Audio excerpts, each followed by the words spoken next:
లోక్సభ ఎన్నికల్లో భారతీయ జనతా పార్టీ విజయాన్ని అడ్డుకునేందుకు ప్రతిపక్షాలన్నీ ఏకమై ఇండియా కూటమిని ఏర్పాటు చేశాయి. హ్యాట్రిక్ అధికారం చేపట్టకుండా ప్రధానమంత్రి నరేంద్ర మోడీని ఇండియా కూటమి ఆపలేకపోయాయి. కానీ భారత కూటమి ఎన్డీఏకి గట్టి పోటీనిచ్చింది. ఇక ఫలితాల తరువాత విపక్షాల ఐక్యత మెల్లమెల్లగా విచ్ఛిన్నం అవుతూ వస్తోంది. ఢిల్లీ, హర్యానాలో కాంగ్రెస్, ఆమ్ ఆద్మీ పార్టీల మధ్య రాజకీయ వైరుధ్యం పెరుగుతూ వచ్చింది. ఇటు మహారాష్ట్ర అసెంబ్లీ ఎన్నికల్లోనూ కాంగ్రెస్, ఉద్ధవ్ ఠాక్రే నేతృత్వంలోని శివసేన మధ్య విభేదాలు స్పష్టంగా కనిపించాయి. ఇదిలా ఉంటే ఈ నేపథ్యంలోనే ఇండియా కూటమిలో కాంగ్రెస్కు మిత్రపక్షాల నుంచి వరుస షాకులు తగులుతున్నాయి. తాజాగా అదానీ వ్యవహారంపై పార్లమెంట్లో చర్చకు కాంగ్రెస్ పట్టుబడుతున్నట్లు, ఈ సమయంలో ఎస్పీ, టీఎంసీ లాంటి పార్టీల నుంచి మద్దతు లభించలేదు.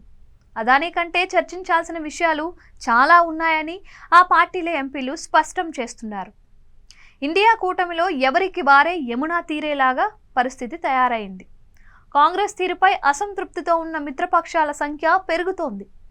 ఢిల్లీలో ఒంటరిగా పోటీ చేస్తామని యాప్ పార్టీ ఇప్పటికే ప్రకటించింది. పార్లమెంట్ సమావేశాలు ఇండియా కూటమిలోని విభేదాలను మరోసారి బయటపెట్టాయి. అదానీ అంశంపై పార్లమెంటు లోపలే కాదు, బయట కూడా రచ్చ ఆగటం లేదు. మోదీని విమర్శిస్తూ రాహుల్ గాంధీ నేతృత్వంలో పార్లమెంటు మకర ద్వారం దగ్గర విపక్ష ఎంపీలు నిరసన చేశారు. అయితే ఇండియా కూటమిలో రెండు పార్టీలు మాత్రం ఈ ఆందోళనకు దూరం అయ్యాయి. ఇండియా కూటమి ఆందోళనలకు తృణమూల్, సమాజ్వాదీ పార్టీలు దూరంగా ఉన్నాయి. అదానీ వ్యవహారంలో మరో మిత్రపక్షం ఎన్సీపీ నుంచి కూడా కాంగ్రెస్కు మద్దతు లభించడం లేదు.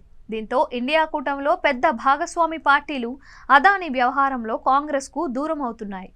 అయితే ఇండియా కూటమి పగ్గాలు దీదీకి అప్పగించడం పెద్ద జోక్ అని వ్యాఖ్యానించారు కాంగ్రెస్ ఎంపీ మాణిక్యం ఠాకూర్. అదానీ వ్యవహారంపై పార్లమెంటు లోపల బయట తమ ఆందోళన కొనసాగుతోందని ఆయన స్పష్టం చేశారు.